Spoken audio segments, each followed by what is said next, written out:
বন্ধুরা, তোমরা সবাই কেমন আছো? আশা করি খুব ভালো আছো। ভাই বাজারে গেছিলো, বাজার থেকে দেখো পাবদা মাছ নিয়ে এসছে। এর আগের দিনও আমি দুটো পাবদা মাছের ঝাল করেছি সর্ষে আর পোস্ত দিয়ে। তা আজকে আমি সর্ষে দেবো না, শুধু পোস্ত আর কাজু বাদাম দিয়ে করব। তা আমি কিভাবে করব শেষ পর্যন্ত ভিডিওটা দেখতে থাকো। এখানে দেখো পোস্ত, কাজু বাদাম, শুকনো লঙ্কা আর কাঁচা লঙ্কা কয়েকটা নিয়ে নিয়েছি। আমি আজকে সর্ষে দেবো না, তা আমি এটা শিলে বেটে নেবো। আমি নুন হলুদ দিয়ে মাছটা খুব ভালো করে মেখে নেব।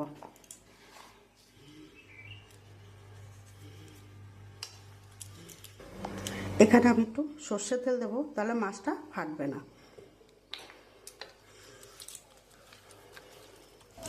আমি মাছটা খুব ভালো করে নুন হলুদ দিয়ে মেখে নিয়েছি। এবার আমি ভাজা বসাবো। আমি কড়াইয়ের মধ্যে সর্ষের তেল দিয়ে দিয়েছি। এবার আমি মাছটা ভেজে নেবো এক এক করে। আমি এখন মশলাটা শিলে বেটে নেব। আমি এখানে এক টুকরো আদাও দিয়ে দেবো।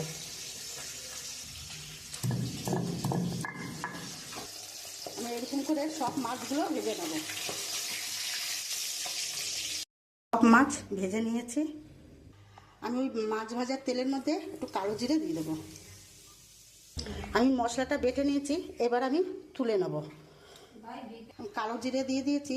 আমি এবার বেটে রাখা পোস্ত আর কাজু বাদাম বাটাটা দিয়ে দেবো। আমি খুব ভালো করে একটু কষিয়ে নেব। এখানে আমি দেখো কাঁচা লঙ্কা, নুন, হলুদ আর লঙ্কার গুঁড়ো আমি দিয়ে দেবো। এবার আমি মশলাটা আমি খুব ভালো করে কষিয়ে নেব। দেখো বন্ধুরা, কি সুন্দর তেল ছেড়ে দিয়েছে।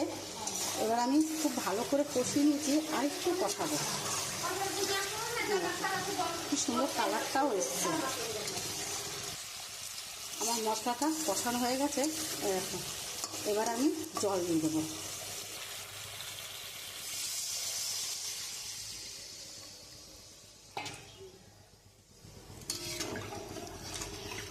জলটা ফুটে গেলে আমি মাছগুলো দিয়ে দেবো।